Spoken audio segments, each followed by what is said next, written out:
श्री शिवाय नमस्तु भयम। दोस्तों, आप सभी लोग जानते हैं कि 22 अगस्त 2024 के दिन यहां पर भाद्रपद महीने का कजरी तीज पड़ रही है। दोस्तों, यह जो गुरुवार है भाद्रपद महीने में पड़ने वाला सबसे बड़ा कजरी तीज है, क्योंकि यह भाद्रपद महीने में पड़ रहा है, जिसका बहुत ही बड़ा और विशेष महत्व होता है। और ऐसा दिन पूरे साल में सिर्फ एक ही बार आता है। और दोस्तों, आप सभी लोग जानते हो कि भाद्रपद महीने का गुरुवार कजरी तीज का अगर सबसे बड़ा कोई उपाय है तो वह एक छुटकी हल्दी वाला उपाय है। तो दोस्तों, इस भाद्रपद माह के पहले गुरुवार कजरी तीज के दिन आप लोगों को इस एक छुटकी हल्दी वाला उपाय को जरूर करना है। बहुत सारे लोग होंगे जिन लोगों ने इस उपाय को ना किया हो, मतलब पूरा साल निकल गया और उन्होंने किसी भी दिन इस एक छुटकी हल्दी वाला उपाय को ना किया हो। पर दोस्तों, आपके पास एक आखिरी मौका बचा हुआ है, जो कि 22 अगस्त भाद्रपद महीने का गुरुवार कजरी तीज के दिन। तो इस दिन आप लोगों को इस वाले उपाय को जरूर कर लेना है। भले ही आपने पूरे साल भर अभी तक इस उपाय को ना किया हो, पर अगर आपने इस भाद्रपद महीने के गुरुवार कजरी तीज के दिन अगर इस वाले उपाय को कर लिया तो आपको इस उपाय को करने का वह फल मिलेगा जिसकी आपने कभी कल्पना भी नहीं करी होगी।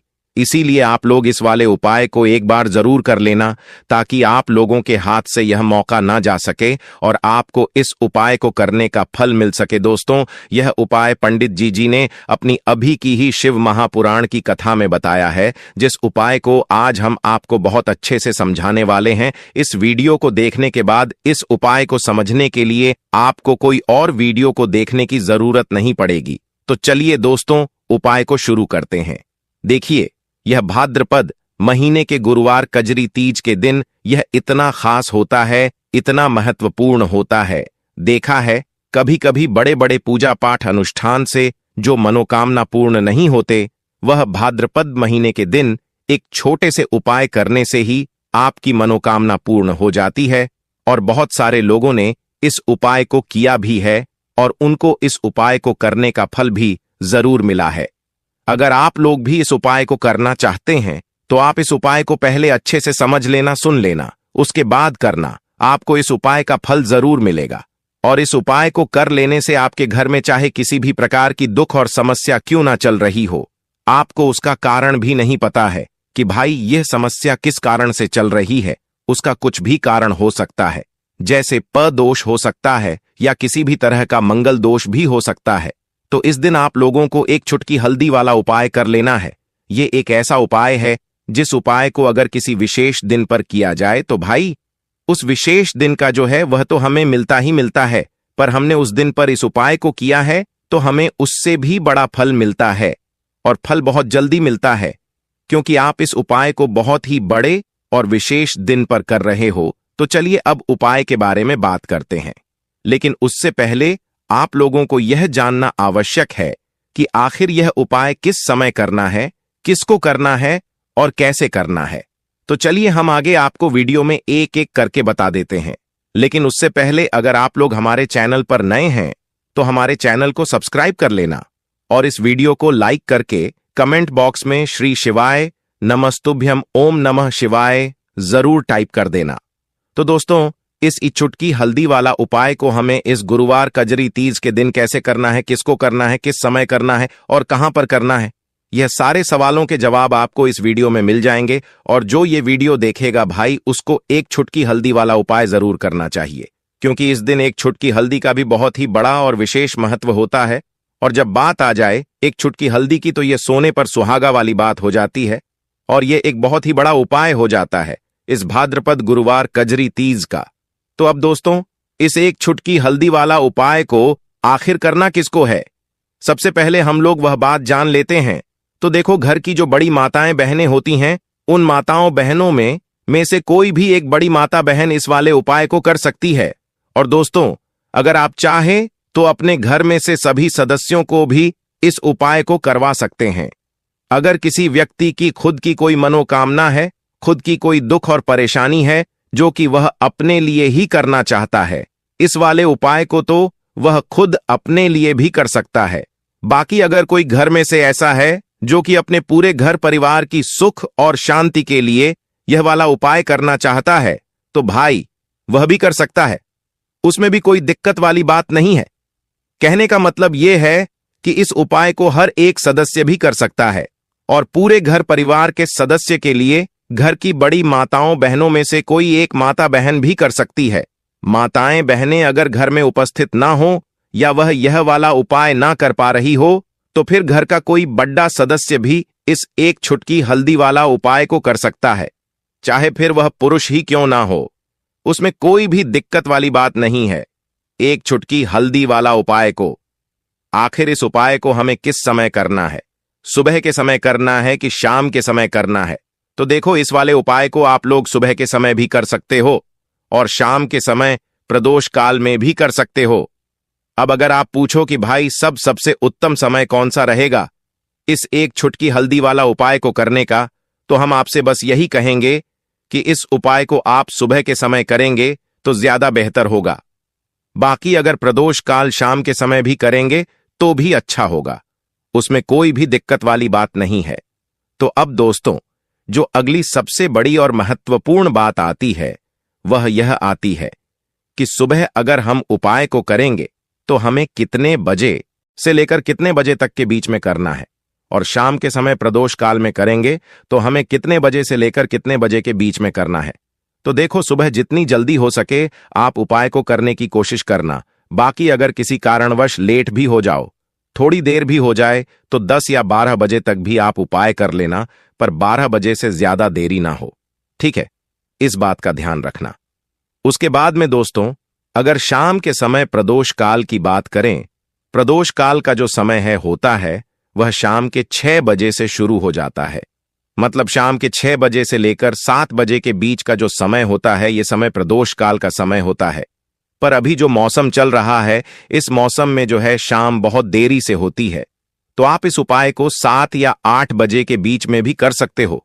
मतलब शाम के 6 बजे से रात 8 बजे के बीच में आप कभी भी इस वाले उपाय को कर सकते हो, उसमें कोई भी दिक्कत वाली बात नहीं है। तो देखिए, जिस घर में लड़ाई झगड़ा होता है, कोई किसी से आपस में ही घर के सदस्य लड़ते झगड़ते हैं, उनके घर में हमेशा पैसे की कमी होती ही होती है, क्योंकि कभी भी ऐसे घर में पैसा नहीं आता है, क्योंकि ऐसे घर में कभी भी मां लक्ष्मी का वास नहीं होता है।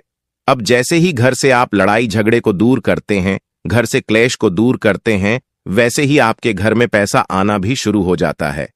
तो देखिए, आज की वीडियो में जो एक छुटकी हल्दी वाला उपाय आपको बताएंगे, यह उपाय बिल्कुल नया है और इस उपाय को करने से ऐसा समझ लीजिए कि रातों रात आपके जीवन से धन से जुड़ी समस्याएं भी दूर हो जाएंगी, घर में पैसा भी शुरू हो जाएगा, रुकना भी शुरू हो जाएगा।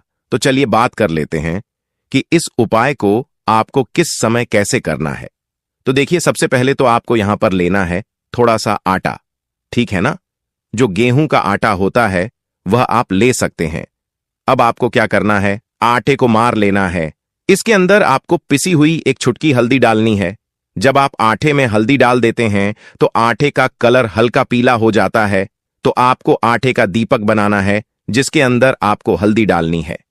अब यह दीपक आपने तैयार कर लिया। अब इस दीपक का शेप यानी आकार आप कोई भी दे सकते हैं। गोल दीपक बना सकते हैं, चौकोर दीपक बना सकते हैं, कैसा भी दीपक आप बना ले जैसा आपको बनाना आता हो, ठीक है ना? अब आपको इसके अंदर शुद्ध देसी घी भरना है, रुई की बाती लगानी है और फिर इस दीपक के अंदर अलग से एक छुटकी पिसी हुई हल्दी आपको और डालनी है। अब यह दीपक आपको कहां लगाना है? अपने घर में आपको यह दीपक लगाना है श्री हरि विष्णु के सामने। देखिए, अगर आपके घर में तुलसी जी का पौधा है तब तो बहुत ही उत्तम है।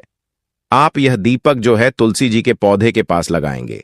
अगर आपके घर में तुलसी जी का पौधा नहीं है तब यह दीपक आपको श्री हरि विष्णु के सामने लगाना है अपने घर के मंदिर में, और यहां पर आपको एक मंत्र बोलना है, ओम नमो भगवते वासुदेवाय नमः। अब देखिए, यह जो आटे का दीपक आपने लिया है ना, आटे का दीपक जो होता है यह आपके घर में कभी भी अन्न और धन दोनों की कमी नहीं होने देता है, क्योंकि यहां पर जब आप आटे का दीपक लेते हैं तो मां अन्नपूर्णा का आशीर्वाद आपको मिलता है, क्योंकि मां अन्नपूर्णा ही हम सभी को अन्न देती हैं। हमारे रसोई घर में जो अन्न का भंडार भरा रहता है वह मां अन्नपूर्णा की ही कृपा होती है। तो देखिए, हर व्यक्ति चाहता है कि उसके पास इतना अन्न हो कि वह खुद भी अपने घर का खर्चा कर सके। अपने घर के जितने भी सदस्य उनके जीवन को चला सके। और हम तो यही चाहते हैं कि हम कभी भी किसी भी व्यक्ति से एक रूप उधार ना ले, बल्कि दूसरे लोगों को पैसा दे है, ना दूसरे लोगों की जरूरतों को पूरा कर पाएं। तो यहां पर सीधे सीधे में अन्नपूर्णा का आशीर्वाद मिल जाता है। दूसरी चीज कि जब आप हल्दी डालकर आटे का दीपक जलाते हैं तो श्री हरि विष्णु के साथ साथ मां लक्ष्मी की कृपा आपको मिलती है। अब मां अन्नपूर्णा का आशीर्वाद मिल गया, मां लक्ष्मी की कृपा मिल गई, श्री श्री हरि विष्णु का आशीर्वाद मिल गया। हल्दी से आपका गुरु ग्रह मजबूत हो गया। और हल्दी वाला दीपक अगर तुलसी जी के पास पौधे के पास जला दिया तो यह तो और भी उत्तम है। फिर तो आपको अधिक से अधिक धनवान बनने से भी कोई नहीं रोक पाता है, क्योंकि तुलसी का जो पौधा होता है यह श्री हरि विष्णु को सबसे प्रिय होता है। जैसे ही आप तुलसी के पौधे के पास अगर हल्दी का दीपक लगाएंगे या जलाते हैं, अगर घर में है ना, घर में ना हो तो मंदिर में भी लगा सकते हैं जाकर, तो ऐसा समझ लीजिए रातों रात ही आपके जीवन में चमत्कार का काम कर देता है। अगर आपके घर में तुलसी जी का पौधा नहीं भी है तब भी आप कोशिश करें कि घर में एक तुलसी का पौधा आप जरूर लगाएं।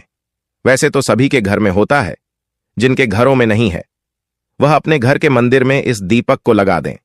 तो देखिए, हल्दी वाला जो दीपक होता है यह आपके घर से सबसे पहले तो गृह क्लेश जो होता है, जो घर में लड़ाइयां हो रही होती हैं आपस में ही, एक एक दूसरे से जब लड़ते हैं ना लोग, तो उस घर में पैसे की कमी होती है।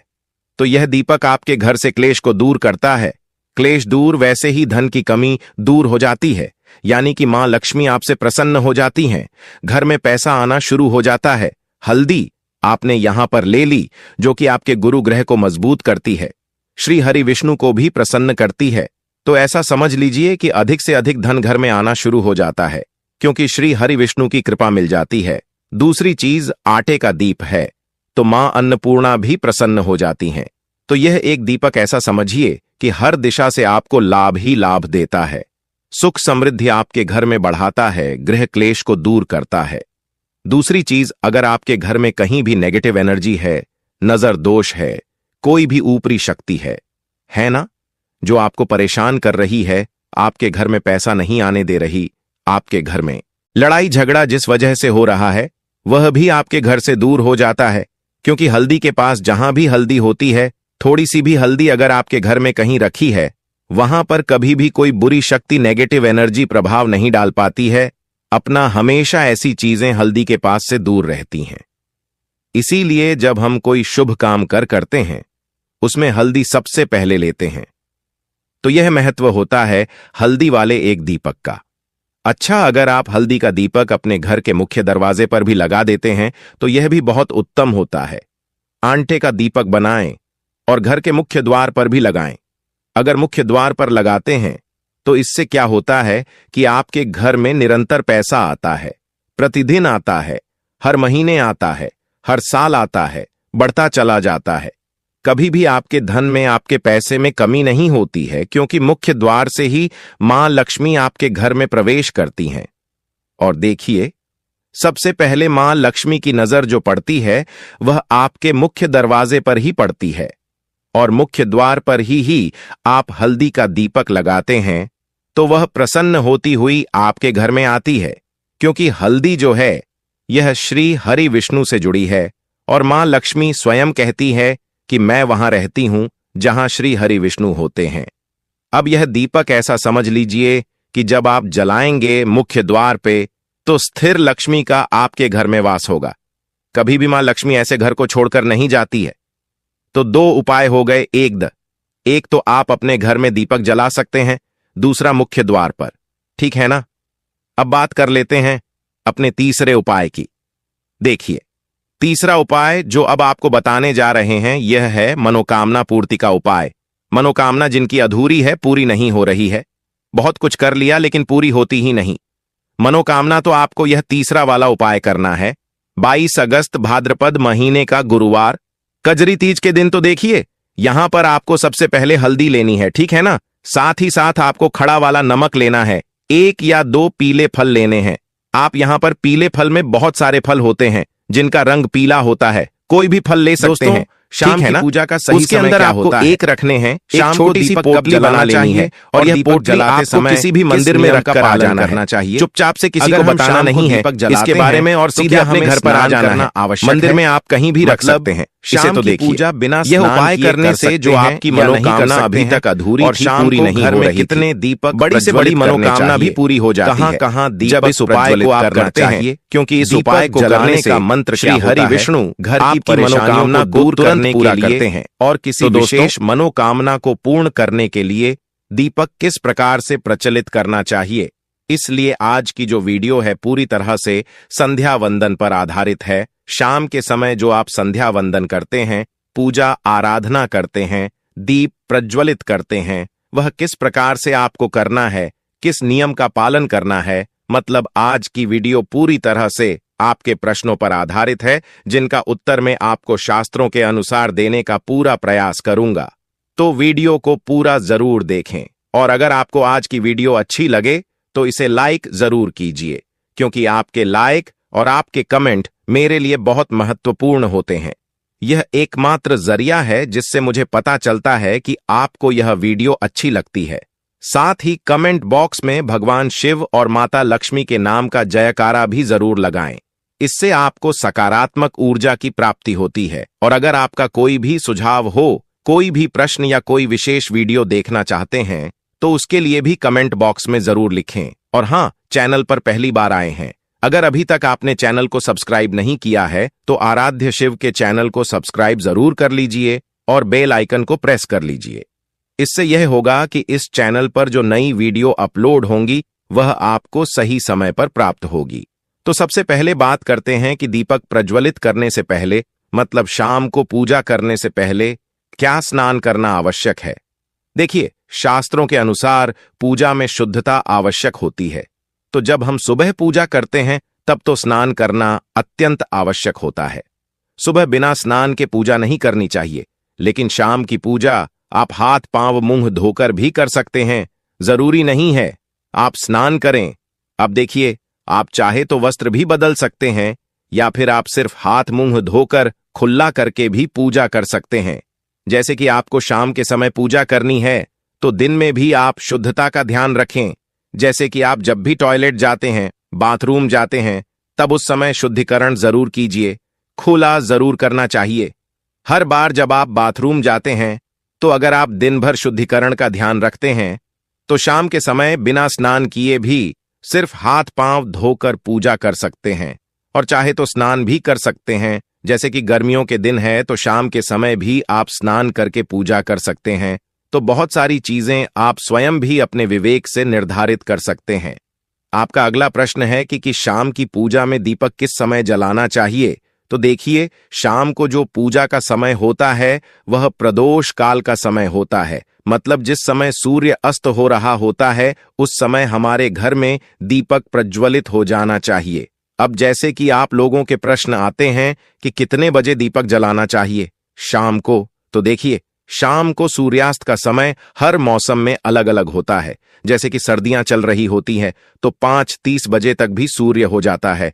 जैसे गर्मियों का मौसम है तो 6:30 से लेकर 7:30 बजे तक ऐसे ही सूर्यास्त का समय होता है। कई बार 7:30 का टाइम हो जाता है। गर्मियों में तो प्रत्येक मौसम में सूर्यास्त का समय अलग अलग होता है, इसलिए एक सही समय बताना कि इसी समय आप दीप प्रज्वलित करें तो यह बहुत मुश्किल होगा और यह ठीक भी नहीं होगा। एक ही समय पर हर बार हम दीप प्रज्वलित नहीं कर पाएंगे, इसलिए संध्या काल का ध्यान रखिए। जब संध्या काल का समय होता है, मतलब जब सूर्य अस्त हो रहा होता है, उस समय आप अपने घर में दीपक प्रज्वलित कर दीजिए। और अब बात करते हैं कि कितने दीपक आपको अपने घर में प्रचलित करने चाहिए। शास्त्रों के अनुसार संध्या काल में प्रतिदिन अपने घर के मुख्य द्वार पर एक दीपक जरूर जलाना चाहिए। इससे क्या होता है कि शास्त्रों के अनुसार शाम के समय संध्या काल में लक्ष्मी माता और उनकी बहन दरिद्रता दोनों ही भ्रमण पर निकलती है। तो जिस घर के मुख्य द्वार पर दीपक प्रज्वलित होता है उस घर में महालक्ष्मी प्रवेश कर जाती है, और जिस घर के मुख्य द्वार पर दीपक नहीं जल रहा हो उस घर में दरिद्रता प्रवेश कर जाती है। तो इसलिए महालक्ष्मी का प्रवेश आपके घर में हो, इसके लिए घर के मुख्य द्वार पर एक दीपक जरूर प्रज्वलित करना चाहिए।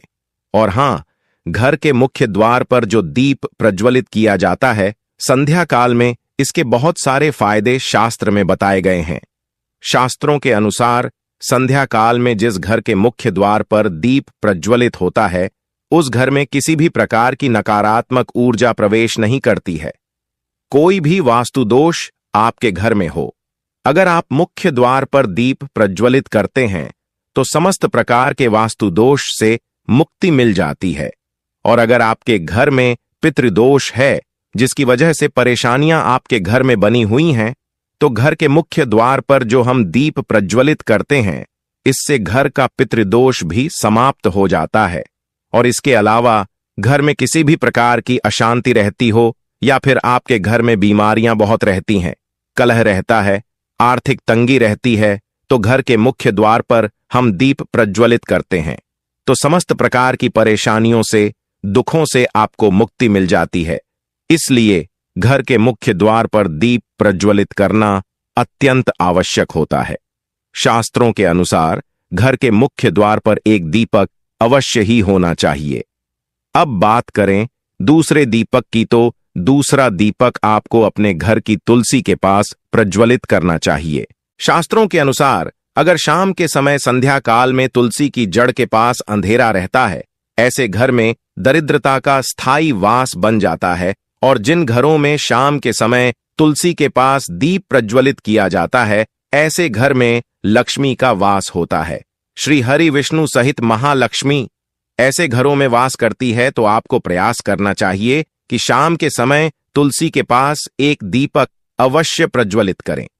अब बात करें अगले दीपक की, तो शाम के समय अपने घर के ईशान कोण में, मतलब जहां पर भी आपने अपने घर का मंदिर बनाया हुआ है, उसी स्थान पर घर के मंदिर में एक दीपक अवश्य प्रज्वलित कीजिए। 2-3 दीपक आपको प्रतिदिन जरूर प्रज्वलित करने चाहिए।